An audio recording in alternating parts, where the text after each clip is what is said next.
जय माता दी बंधुओं, आपके अपने माँ का कात्यायनी संस्कार चैनल में आप सभी का हार्दिक हार्दिक अभिनंदन है। सर्वप्रथम माता पिता गुरुदेव के चरणों में मेरा बारंबार प्रणाम है। अतएव आप सभी माताओं, बहनों, भाइयों, बंधुओं को सादर जय श्री कृष्णा। बंधुओं, आज मैं आप सभी के समक्ष अधिक मास के एकादशी की कथा लेकर के उपस्थित हुई हूँ।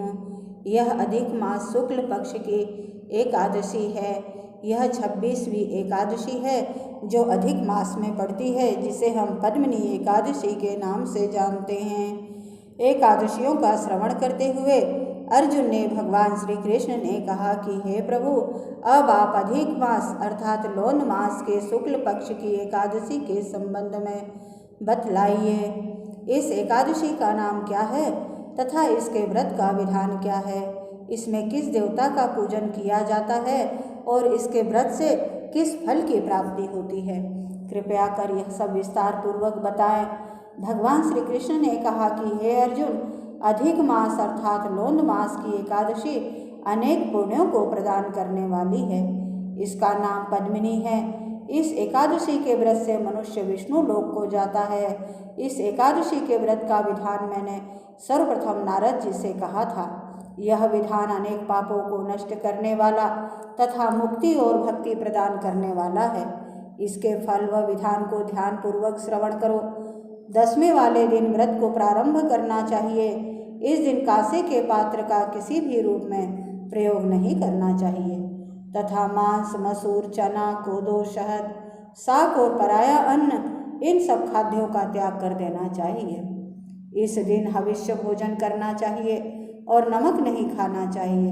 10वीं की रात्रि को भूमि पर शयन करना चाहिए और ब्रह्मचर्य पूर्वक रहना चाहिए। एकादशी के दिन प्रातः नित्य क्रिया से निवृत्त होकर दातुन करना चाहिए और 12 बार कुल्ला करके पुण्य क्षेत्र में जाकर स्नान करना चाहिए। उस समय गोबर, मृतिका, तिल, कुश, आमल की चूर्ण से विधि पूर्वक स्नान करना चाहिए। स्नान से पहले शरीर पर मिट्टी लगाते हुए उसी से प्रार्थना करनी चाहिए कि हे मृतिके, मैं तुमको प्रणाम करता हूँ। तुम्हारे स्पर्श से मेरा शरीर पवित्र हो। सभी औषधियों से पैदा हुई और पृथ्वी को पवित्र करने वाली तुम मुझे शुद्ध करो। ब्रह्मा के थूक से पैदा होने वाली तुम मेरे शरीर को स्पर्श कर मुझे पवित्र करो। हे शंख चक्र गदाधारी देवों के देव पुंडरीकाक्ष, आप मुझे स्नान के लिए आज्ञा दीजिए।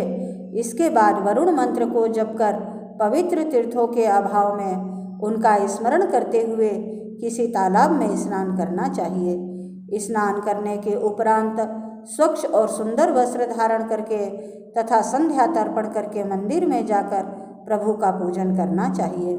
स्वर्ण की राधा सहित कृष्ण भगवान की मूर्ति और पार्वती सहित महादेव जी की मूर्ति बनाकर पूजन करें।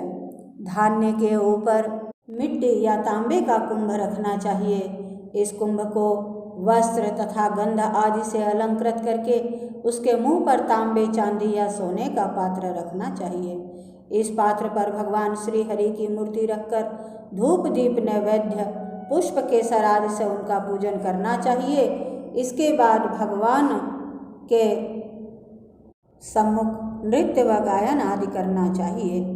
उस दिन पतित तथा रजस्वला स्त्री को स्पर्श नहीं करना चाहिए। भक्तजनों के साथ प्रभु के सामने पुराण की कथा सुननी चाहिए। अधिक मास अर्थात लौंड मास की शुक्ल पक्ष की पद्मिनी एकादशी का व्रत निर्जल रहकर करना चाहिए। यदि मनुष्य में निराहार रहने की शक्ति न हो तो उसे जलपान या अल्पाहार से व्रत करना चाहिए। रात्रि में जागरण करके नृत्य तथा गायन करके प्रभु का स्मरण करते रहना चाहिए। प्रतिपहर मनुष्य को भगवान श्री हरि या शंकर जी का पूजन करना चाहिए। पहले प्रहर में भगवान को नारियल, दूसरे प्रहर में बिल्व फल, तीसरे प्रहर में सीताफल और चौथे प्रहर में सुपारी, नारंगी अर्पण करना चाहिए।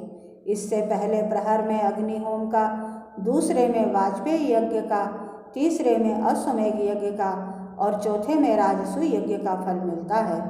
इस व्रत से बढ़कर संसार में कोई यज्ञ, तप, दान या पुण्य नहीं है।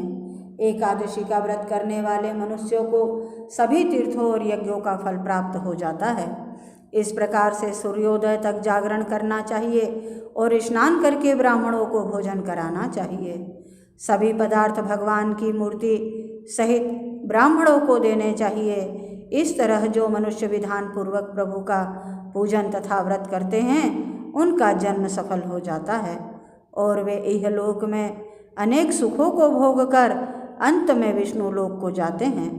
हे अर्जुन, मैंने तुम्हें एकादशी का व्रत का पूरा विधान बता दिया। अब जो पद्मिनी एकादशी का भक्ति पूर्वक व्रत कर चुके हैं उनकी कथा को कहता हूँ, ध्यान पूर्वक श्रवण करो। यह सुंदर कथा महर्षि पुलस्त ने नारद जी से कही थी। एक बार कार्तवीर्य ने रावण को अपने बंदी गृह में बंद कर लिया। उसे महर्षि पुलस्त ने कार्तवीर्य से विनय करके छुड़ाया। इस घटना को सुनकर नारद जी ने महर्षि पुलस्त से पूछा, हे महर्षि, इस मायावी रावण को जिसने सभी देवताओं सहित इंद्र को जीत लिया था, कार्तवीर्य ने उसे किस प्रकार जीता? कृपा कर मुझे विस्तार पूर्वक बताइए। महर्षि पुलस्त ने कहा, हे नारद, आप पहले कार्तवीर्य की उत्पत्ति की कथा सुनो। त्रेता युग में महिष्मति नामक नगरी में कार्तवीर्य नाम का एक राजा राज्य करता था। उस राजा की 100 स्त्रियां थीं। उनमें से किसी के भी राज्य का भार संभालने वाला योग्य पुत्र नहीं था। तब राजा ने सम्मान पूर्वक ब्राह्मणों को बुलवाया और पुत्र प्राप्ति के लिए यज्ञ कराए, किंतु सब व्यर्थ रहे। जिस प्रकार दुखी मनुष्य को भोग नीरस मालूम पड़ते हैं, उसी प्रकार राजा को भी अपना राज्य पुत्र बिना दुखमय प्रतीत होता था। अंत में वह तप के द्वारा ही सिद्धियों को प्राप्त जानकर तपस्या के लिए वन को चला गया। उसकी स्त्री राजा हरिश्चंद्र की पुत्री प्रमदा वस्त्र अलंकारों को त्याग कर अपने पति के साथ गंधमादन पर्वत पर चली गई। उस स्थान पर इन लोगों ने 10,000 वर्ष तक तप किया, किंतु सिद्धि प्राप्त न हो सकी। राजा की देह मात्र हड्डियों का ढांचा मात्र ही रह गई। यह देख प्रमदा ने श्रद्धापूर्वक महासती अनसुईया से पूछा, मेरे स्वामी को तप करते हुए 10,000 वर्ष व्यतीत हो गए, किंतु अभी तक प्रभु प्रसन्न नहीं हुए हैं जिससे मुझे पुत्र प्राप्त हो। इसका क्या कारण है? प्रमदा की बात सुनकर देवी अनसुईया ने कहा, अधिक लोंद मास जो कि 36 माह बाद आता है, उसमें 2 एकादशी होती है। इसमें शुक्ल पक्ष की एकादशी का नाम पद्मिनी और कृष्ण पक्ष की एकादशी का नाम परमा है। इनके जागरण और व्रत करने से ईश्वर तुम्हें अवश्य ही पुत्र देंगे।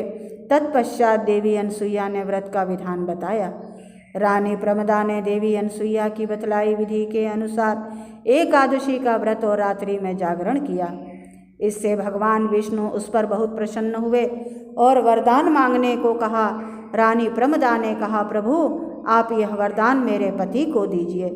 रानी प्रमदा की वचन सुनकर भगवान विष्णु ने कहा, हे रानी प्रमदा, मल मास लोंद मुझे बहुत प्रिय है, उसमें भी एकादशी तिथि मुझे सबसे अधिक प्रिय है। इस एकादशी का व्रत तथा रात्रि जागरण तुमने विधान पूर्वक किया है, इसलिए मैं तुम पर अति प्रसन्न हूँ। इतना कहकर भगवान विष्णु ने राजा से कहा, हे राजन, तुम अपना इच्छित वर मांगो, क्योंकि तुम्हारी स्त्री ने मुझे प्रसन्न किया है।